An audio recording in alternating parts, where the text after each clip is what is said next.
दोस्तों, अगर आपके बच्चे जो युवा हैं आपसे अक्सर कहते हैं, मम्मा आप इतनी जोर से क्यों बोलते हो, प्लीज धीमे बोला करो।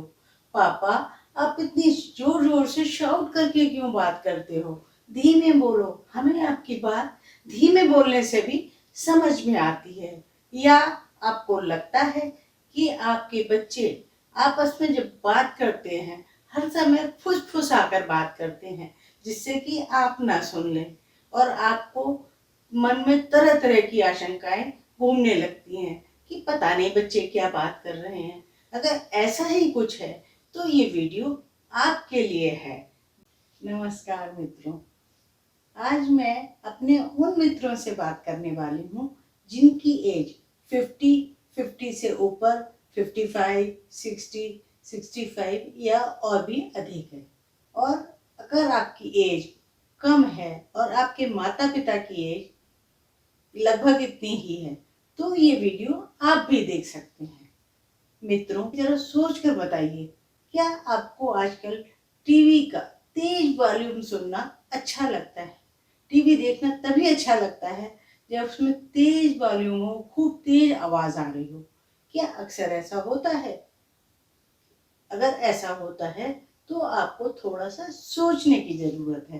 कहीं ऐसा तो नहीं कि आपका हियरिंग लॉस शुरू हो चुका है, सुनने की शक्ति धीरे धीरे कम होती जा रही है? अगर ऐसा कुछ है या नहीं है तो इसके लिए जानने के लिए आपको कुछ पॉइंट्स ध्यान देने की जरूरत है कि पॉइंट्स क्या क्या हैं।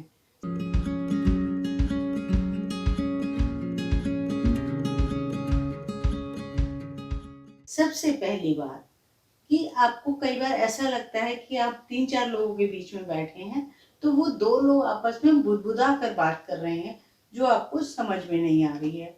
वो फुसफुसा रहे हैं या ऐसा क्यों लग रहा है कि आपको वो बात समझ नहीं आ रही है, आप रिपीट करके पूछ रहे हैं।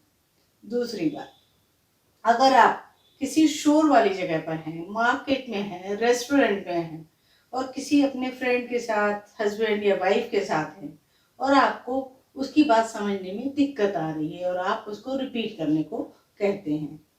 एक और बात, अगर आप दूसरे कमरे में बैठे किसी व्यक्ति के बात करने पर, आवाज देने पर उसको ठीक से सुन नहीं पाते या समझ नहीं पाते, क्या आपके साथ भी ऐसा होता है?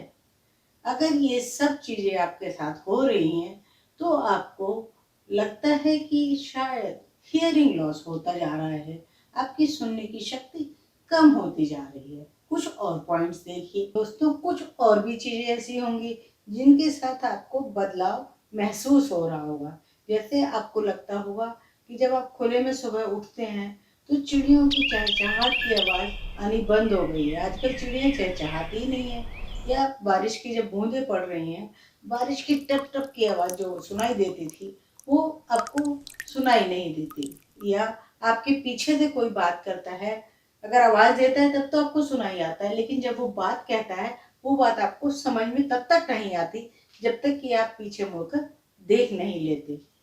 ये पॉइंट्स आप ध्यान से देखें। अगला पॉइंट है, अगर आप किसी मीटिंग में हैं, किसी कन्वर्सेशन में हैं और वहाँ टेबल के चारों ओर लोग बैठे हैं, लेकिन आपको बहुत सी बातों में ऐसा लगता है कि आपको समझ नहीं आ रहा है या आप उसमें पार्टिसिपेट नहीं कर पाते क्योंकि आप उस बात को समझ नहीं पा रहे हैं, या आपको लगता है बेकार की मीटिंग है, चलो छोड़ो, बेकार है, इससे मेरा कोई मतलब हल नहीं होने वाला, तो ये भी हियरिंग लॉस का एक साइन होता है। एक और साइन होता है, कुछ लड़कियों की आवाज काफी तीखी, एकदम तेज आवाज होती है, हाई पिच आवाज होती है। वो बात आपको समझने में मुश्किल आती है जब वो हाई पिच में कोई लड़की बात करती है।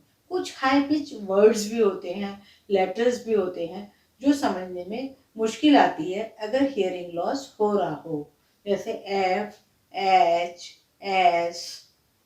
ऐसे शब्द हैं जो आपस में आपको कंफ्यूजन पैदा कर देते हैं कि किसी ने क्या कहा। जैसे फेदर, फ्रॉस्ट, ये आपको शब्द समझने में मुश्किल आती है, तो आपको हियरिंग टेस्ट कराने की जरूरत है। किसी भी व्यक्ति के लिए ये बात एक्सेप्ट करना बहुत मुश्किल होता है कि उसको हियरिंग लॉस हो गया है या उसे हियरिंग एड पहननी पड़ेगी लेकिन उम्र का तकाजा होता है, समय की बात होती है। अगर आपको तकलीफ महसूस हो रही है, क्योंकि ज़िंदगी का पता नहीं आप कब तक रहने वाले हैं और आप उस तरह कष्ट में कब तक उस बात को सहते रहेंगे, तो आपकी आवश्यकता है कि आप हियरिंग टेस्ट कराएं। आजकल हियरिंग टेस्ट ऑनलाइन भी हो जाते हैं और किसी स्पीच हियरिंग टेस्ट क्लिनिक पर भी हो जाते हैं। ऑडियोलॉजिस्ट होते हैं, डॉक्टर होते हैं जो हियरिंग के स्पेशलिस्ट होते हैं, उनके पास जाकर भी आप टेस्ट करा सकते हैं। आप पुरुष हैं या स्त्री हैं इस बात से फ़र्क नहीं पड़ता, वो आपका टेस्ट करते हैं। जो साउंड प्रूफ रूम होता है वहाँ बैठाकर आपको कुछ आवाज़ें सुनाते हैं, उससे पता लग जाता है कि आपका हियरिंग लॉस कितना है। अगर कम है तो आपको कुछ सलाह देते हैं। कभी कभी किसी एक्सीडेंट की वजह से, किसी हाई पिच वाली साउंड्स की जगह में रहने से भी हियरिंग लॉस हो जाता है। इसका सॉल्यूशन क्या है? पहला तो दवाइयों से हियरिंग लॉस ठीक नहीं होता। इस बात को कोई अगर कहता है तो आप इस बात को हरगिज ना माने। कहा जाता है होम्योपैथी से इसका इलाज हो जाता है, लेकिन बहुत ही कम लोगों को इसका इलाज हो पाता है या इससे फ़ायदा हो पाता है। हियरिंग एड जो कई तरह की आती हैं, उनसे आपको सुनने में आसानी से समझ में आने लगता है। हियरिंग एड एक कान के बाहर पहनने वाली होती है, एक कान के अंदर पहनने वाली होती है। बाहर पहनने वाली कान के छेद से बाहर निकली रहती है, बिहाइंड द ईयर कहते हैं। और कान के अंदर पहनने वाली हियरिंग एड को CIC यानी कि कंप्लीट इन द कैनाल होता है, तो कान के अंदर रहती है। उसका छोटा सा सिरा कान के अंदर दिखाई पड़ता है, लेकिन सामान्य रूप से वो दिखाई नहीं पड़ता। अगर आपके बाल कुछ इस तरह से आप बनाते हैं तो कान के पीछे वाला भी आजकल बहुत छोटी हियरिंग एड आती है जो दिखाई नहीं पड़ती है।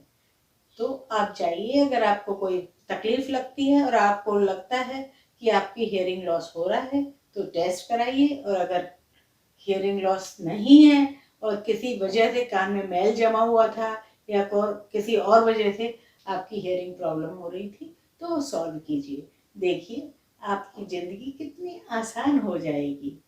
फिर मिलेंगे। नमस्कार।